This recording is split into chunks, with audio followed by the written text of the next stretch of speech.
some players. We're here with Alan, back from Copenhagen Regional. And what did you do? I got 5th place. 5th place? Yeah. Alright. So top 8. What deck? Spright. Let's see it. Still hand trap. Alright, let's see it. Alright, so standard Spright lineup. Yeah. We play 3 blue, 3 jets, 1 red and 1 carrot. Nothing really to debate here. Yeah, it's That's pretty like standard. The regular lineup. 5 nimbles. This is also pretty standard. I don't really like the nimble sunfish tech, so I'm just sticking with this. Yeah. Then I play free swap frog because super poly isn't that prominent in the meta currently, or at least I haven't seen it. We have some branded players in our locals, but which sometimes do super poly you, but for the most time it's pretty good to have the extra smashes target. You don't need to worry about it that much, at least right now. So that's the main deck monsters, or the monsters for say. Hand traps. How were the bestials? 7 bestials, so they were really good. I really like this number. I saw 1 bestial in almost every hand I got, which was what I went for. Sometimes I did even open 2, which is even more broken. I just don't like drawing multiples of the same name, so this is literally just for Magnum to be able to search this instead of this if you have multiples. So it kind of goes into one another. Fair enough. Just regular hand traps. I played 9. 3 Ash, 3 Veiler, 3 Imperm. The worst one was by far Veiler,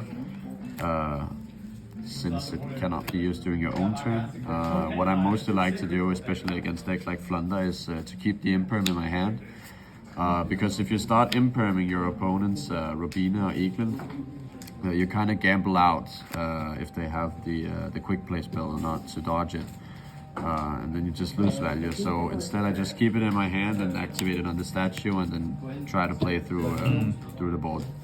Veiler is a good card.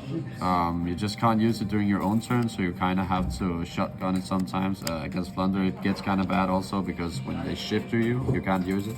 You can also just Veiler a lot of things. But in general it's mostly for Tirishizu to just hit the Kid Kalos on the summon. And then the Ash is usually for rogue decks. That's not Tirishizu, just to have something. That was the monsters. Spells, I play 3 Prosperity. I still really love this card because it can unclog and unbreak hands sometimes. It can dig for stuff, especially when I play the heavy hand trap version. It's really good when I can start digging out for the 10 specific hand traps that I need. Yeah, such a good card. Yeah. So 3 star. Very standard. Smashers, I don't play 2. Some people play 2 because of the Ishizu Millers.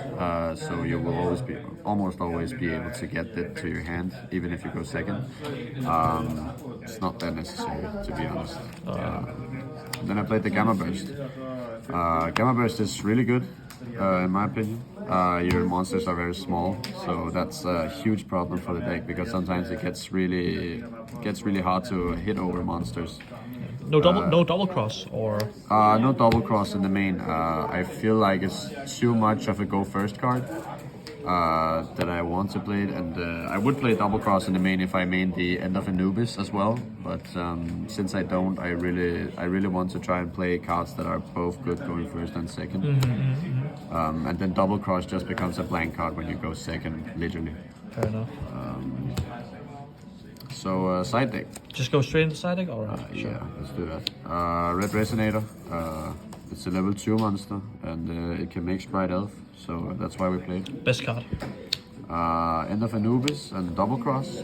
There it is. I was on a last minute decision to whether or not I wanted to play double cross in the side or play Thunder King to have more Mannequin Cat targets.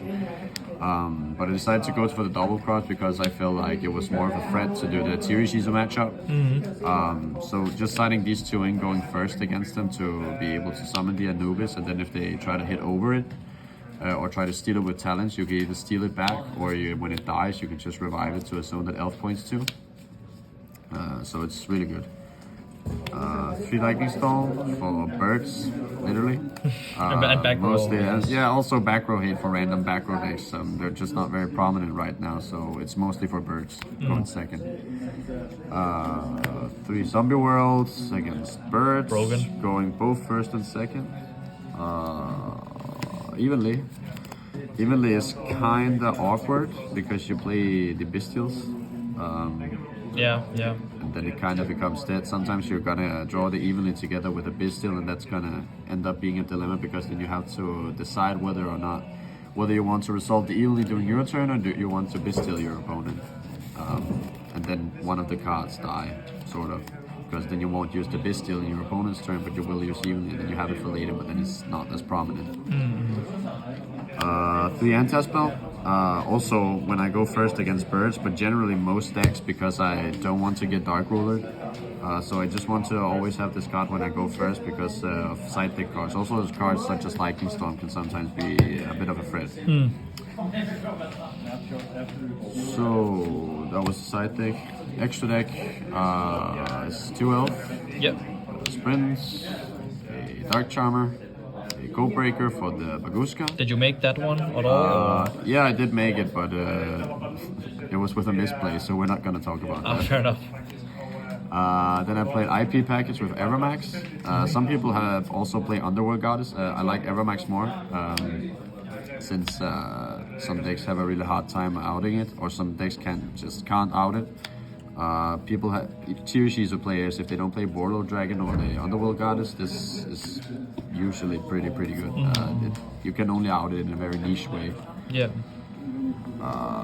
XC is gigantic, of course. Then we play Toad because we play Swamp Frog. Yeah. This is too good. Very good rank Just not two. under Shifter. Soul Sweeper. You have to play this. I don't really make it that often. But it's just a good utility It's card. really good utility card, and you have to have it. Then there's Mannequin Cat for the end of Anubis. Yeah. And then I play a Zeus package with Mosquito, Downerd, and Zeus. How was Mosquito?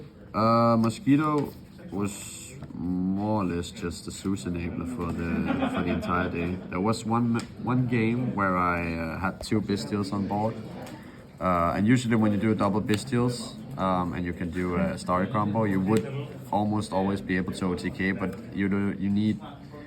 If a monster has 3000 attack, you need 3 other monsters beside this to OTK them, so sometimes I feel like it's a little bit niche because you don't play that much aggressive and it's kind of dedication to do it. Alright. Yeah. Alright, thank you for the deck profile, and Paradigm signing out.